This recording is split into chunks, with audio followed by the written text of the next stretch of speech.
네. 그 삼성전자 얘기인데요. 일본의 첨단 반도체 개발 거점 만든다 뭐 이런 헤드라인이 있습니다. 일본에다가 그 생산 라인을 만든대요. 삼성전자가 3천억을 투자해서 일본 요코하마에 첨단 반도체 개발 거점을 설립한다. 올해 안에 건설을 시작해 2025년 가동을 목표로 한답니다. 삼성전자는 이 거점에 첨단 반도체 시제품 생산 라인을 구축할 예정인 것으로 알려졌다. 뭐 규모는 우리나라 평택 공장이 한 10분의 1 정도 되나 봐요. 예, 그리고 2025년 가동 목표인데 요 중에서 약 1000억, 3000억 중에서 1000억 정도는 일본한테 보조금을 받는 조건으로 뭐 한다고 그러는데 보조금 신청은 했대요. 이미 했는데 요거는 말 그대로 그냥 테스트베드 그런 개념인 것 같아요. 시제품 생산 라인인데 이것도 물론 의미가 당연히 있죠. 의미가 없는 게 아닙니다. 있죠. 이 일본이 80년대 반도체로 주름 잡았잖아요. 주름 잡았다가 이제 우리나라한테 뺏기고 이랬는데 그러다 한동안 죽어서 찍소리 못하고 있더니 지금 미국을 등에 업고 다시 또 패권을 지가 쥐려고, 예, 자기네가 쥐려고 노력을 하고 있는 것 같다는 느낌이 들어요. 그리고 미국이 이제 앞장을 섰죠. 중국 잡겠다고 때려잡는다고 그래갖고 메이드 인 USA 그 중에 이제 그 2차 전지하고 반도체를 지금 주력을 하고 있는데 미국이 그래서 이제 미국이 일본하고 우리나라를 끌어들여 가지고 예, 적당히 경쟁을 시켜가면서 인제 과실을 따먹으려고 그러는 것 같습니다. 예. 그래서 지금 일본이 굉장히 적극적으로 나오고 있습니다. 그래서 여기 보시면은요. 지금 미국도 우리나라 뭐 삼성전자도 뭐 다들 아시겠지만 미국 테일러시에다가 지금 어마무시한 규모로 반도체 공장 짓고 있잖아요. TSMC는 애리조나주인가 그렇죠 아마? 근데 일본도 지금 공장을 계속 유치하려고 지금 하고 있습니다. 그래서 여기 지금 성과가 좀 가시적인 성과가 나오고 있는데 대만의 TSMC 파운드리 1등이죠. 구마모토 현에다가 반도체 생산 공장 신설하고 이바라키 현에다가 또 반도체 개발 거점 마련. 미국의 마이크론, 디램 3등이죠. 3등. 3등 마이크론이 히로시마 메모리 반도체 공장 또 증설. 한국 우리 삼성전자도 또 가요. 조금 전에 살펴봤죠. 요코하마 첨단 반도체 시제품 라인 신설. 일본의 라피더스. 이거는 물론 뭐 일본 기업이라고 봐야겠죠. 일본 기업. 근데 어떻게 공교롭게도 파운드리 1등 TSMC하고 2등 삼성전자 다 유치를 하네요. 예, 그리고 지금 이게 윤석열 정권 들어서서 좀 너무 대놓고 일본한테 지금 밀착한다고 해야 되나? 너무 일본한테 지금 달라붙는 게 아니야. 예, 중국은 대놓고 지금 뭐 그러고 있는데 지금 중국에 대해서 예, 그러니까 좀 살짝 좀 걱정이 되는 것도 사실입니다. 예, 그래서 격세지감을 느끼는데 문재인 정권 때하고는 완전히 다르잖아요. 지금 180도 완전히 기조가 지금 완전히 다르게 흘러가고 있는데 여기서 한미일이 지금 뭐 겉으로는 다 같은 편 그래서 똘똘 뭉치고 있는데 그 이면 뒷면에서는 뭐 치열하죠. 예, 생존이 걸린 문제니까 반도체 선점하기 위해서 우리도 그렇고 뭐 그런 상황인 것 같아요. 그래서 일본이 좀 눈에 띈다. 그래서 아까 말씀드린 대로 80년대를 좀 다 싹쓸이하다시피 했었는데 반도체를 패권 전쟁에서 졌잖아요. 그래 갖고 요거를 아마 지금 다시 만회를 하려고 이러고 있는 것 같다는 생각이 듭니다. 예, 들고 자, 그다음에 일본 요코하마 삼성전자 반도체 개발 거점 조금 전에 살펴봤던 거 좀 부연 설명을 드리자면 이제 일본이 소부장이 강하잖아요. 그래서 소재 부품 후공정, 이제 패키징 후공정 과정 요거 관련 연구 및 시험용 생산 라인이다. 아까 보조금 이거 말씀드렸죠. 1000억 정도 받는다고 신청한 상태다 그랬고. 그래서 요거 이제 시험용이에요. 시험용. 그래서 아까 그 연구 개발, 개발의 거점이다 그렇게 말씀드렸던 거고요. 예. 뭐 협력하는 거죠. 예, 겉으로는 이제 협력인데 그렇습니다. 그래서 요런 소식이 하나 나왔길래 전해드리는 거고요. 그다음에 자, 여기 또 잠깐 읽어보겠습니다. 삼성전자가 일본의 시제품 라인을 짓는 것은 일본이 강점을 갖고 있는 반도체 후공정 분야의 중요성이 갈수록 커지고 있기 때문이다. 요즘 그래요, 후공정이. 예, 이게 사실은 후공정이 전공정과 대비되는 개념이죠. 뒷공정, 후공정인데 이게 사실은 단순한 공정이거든요. 반도체 후공정은 삼성전자와 TSMC 등이 웨이퍼에 찍어낸 반도체에다가 이제 단자 연결해 갖고 회로 연결하고 그래서 전류 통하게 하고 그런 거예요. 그리고 이제 패키징, 포장, 그 이제 웨이퍼에 반도체들이 이렇게 쫙 있을 거 아닙니까? 그럼 이거를 이제 다 자르죠. 잘라 갖고 물론 그 전에 회로를 다 연결을 하는데 이걸 다 잘라 갖고 이제 포장이라고 보시면 되는데 사실 이게 비교적 단순한 작업이에요. 근데 요즘에 요게 갑자기 뭐라고 표현을 해야 되지?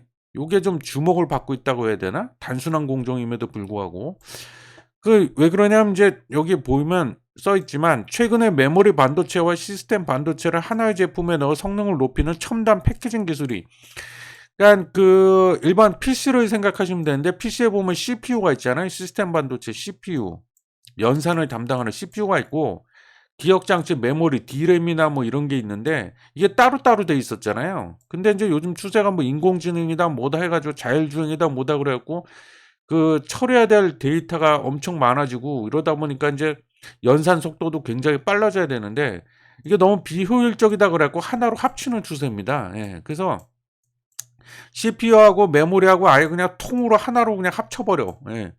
요런 또 추세기 때문에 그렇기 때문에 여기 써 있죠. 시스템 반도체를 하나의 제품에 넣어 성능을 높이는 첨단이래요. 첨단. 하이 테크놀로지, 첨단 패키징 기술이 급속도로 발전하면서 반도체 업체들의 격전지로 부상을 하고 있다. 뭐가? 이게 후공정 과정이. 예. 근데 이제 일본이 아무래도 이제 후공정이 좀 강하다 보니까 강점이 있죠. 예. 그러다 보니까 그 삼성으로서도 좀 협력이 필요하다. 뭐 그런 내용입니다. 예. 그렇고 요 또 하나 났는데 이재용 지금 이제 회장이죠. 예. 이재용 회장이 일론 머스크를 만났나 봐요. 예. 그래서 업무 협의차 별도로 따로 만난 건 이번이 처음이래요. 그래서 주요 경영진도 참석했다서 그래서 왜 만났나고 봤더니 뭐 같이 좀 잘해보자 이거죠. 한마디로 우리 같이 좀 잘해볼 거 없니? 뭐 이거죠. 이제 그래서 삼성전자는 이번 회동을 계기로 자동차 전장용 시스템 반도체 역량을 강화할 방침이다. 2019년부터 테슬라의 3세대 자율주행 칩을 납품하고 있는 것으로 알려졌다. 4세대 칩 생산도 맡았다. 테슬라의 차세대 전장용 시스템 반도체 수주를 놓고서는 대만의 TSMC와 경쟁을 벌이고 있대요. 삼성전자 파운드리 사업부는 최근 세계적인 자율주행차용 반도체 개발 업체인 모빌아이로부터 첨단 운전자 보조 시스템, 일명 아다스라고 하잖아요. 아다스 칩 생산을 수주했답니다. 아다스 칩은 자동차의 전방 충돌 방지, 차로 유지 기능 등을 담당하는 핵심 부품입니다. 모빌아이는 그동안 이들 칩 대부분을 TSMC에 맡겼다. 예. 삼성전자 파운드리 사업부가 얼마 전에 뭐 200억 달러 돌파했다고 뭐 난리 났었죠. 예, 자기네들끼리 난리가 났었는데 모빌 아이로부터 첨단 운전자 보조 시스템 칩 생산을 수주했다. 좋은 소식이네요. 예. 그래서 요거 이제 그 전장 부분에 대한 수요도 아마 이 자율주행이 이제 시간이 갈수록 좀 더 이제 더 상용화가 되고 이러면 이제 또 신규 새로운 수요처로 아마 또 떠오를 겁니다. 이것도 이쪽도. 그래서 삼성전자한테도 먹거리가 되겠죠. 예. 뭐 그래서 머스크 만났다 뭐 이런 내용입니다. 예. 그래서 간단한 거고 일단 그다음에 메모리 가격이 지금 메모리 가격이 10일 대만의 시장 조사 업체 트렌드포스는 2분기에 2분기 D램과 낸드 가격이 각각 1분기 대비해서 13에서 18%, 최대 맥시멈은 18%. 그리고 이 낸드 가격은 맥시멈 13%까지 하락할 것으로 예측을 했답니다. 이건 뭐 어쩔 수 없죠. 이거는 뭐 제가 지난 영상에서도 말씀드렸던 것 같은데 다 뭐 예상된 거죠. 2분기가 거의 바닥을 찍을 거라고 그랬잖아요. 바닥을 찍을 확률이 매우 높다 말씀드렸었는데 지난 3월 말 이 업체는 2분기에 D램은 10에서 15, 낸드는 5에서 10% 하락할 것으로 예상을 했었는데 하락폭을 더 넓혀 놓은 거예요, 지금. 그래서 왜 이렇게 전망치를 수정했냐? 그 이유로 이제 감산이 수요 위축을 따라가지 못하고 있다. 감산을 했는데도 불구하고 수요가 지금 워낙 살아날 기미가 안 보이니까 그거를 따라가지 못하고 있다. 그래서 더 확대했다 이거예요. 하락폭을. 그렇습니다. 좀 안 좋은 뉴스죠. 별로 이렇게 썩 유쾌한 뉴스는 아니에요. 그래서 1분기 대비해서 최대 18%, 13% 하락할 것으로 예측을 했다. 예. 업계에서는 올해 2분기를 기점으로 메모리 제조업체들의 감산 효과가 본격화될 것으로 보고 있다. 그러고 나면 재고 부담에 따른 업체 간 하락 경쟁이 잦아들면서 제품 가격도 차츰 회복될 전망이다. 2분기부터 구체적으로 보면은 이제 2분기 말로 많이 보고 있거든요. 2분기 말부터 재고 수준은 감소하기 시작할 것으로 전망. 그러니까 마이크론은 뭐 작년부터 감산 들어갔잖아요. 삼성전자는 올해 감산 들어갔고. 그래서 2분기 말 구체적으로 보면 그때부터 재고가 좀 줄기 시작할 거다 그 얘기고, 김우현 SK 하이닉스 CFO 최고 재무 책임자도 2분기 말부터는 공급 업체들의 감산 효과가 본격적으로 나타나기 시작한다. 본격적으로 나타날 예상이다. 2분기 말부터 메모리 재고 수준은 점차 하락할 것으로 예상이 된다. 예. 뭐 반가운 소식이네요. 예. 올해 1분기 삼성전자, SK 하이닉스, 마이크론 실적에 발목을 잡았던 재고 문제가 더디지만 해결 수순을 밟고 있답니다. 마이크론의 경우 그저 작년 3분기부터 감산 들어갔고, SK 하이닉스 지난해 4분기, 삼성전자는 감산 없다고 버티다가 결국 올해부터 본격적인 감산에 돌입을 했다. 웨이퍼 투입부터 칩 생산까지 통상 3개월 이상이 소요된다는 점을 감안하면 2분기 이후에는 감산 효과가 본격화할 전망이다.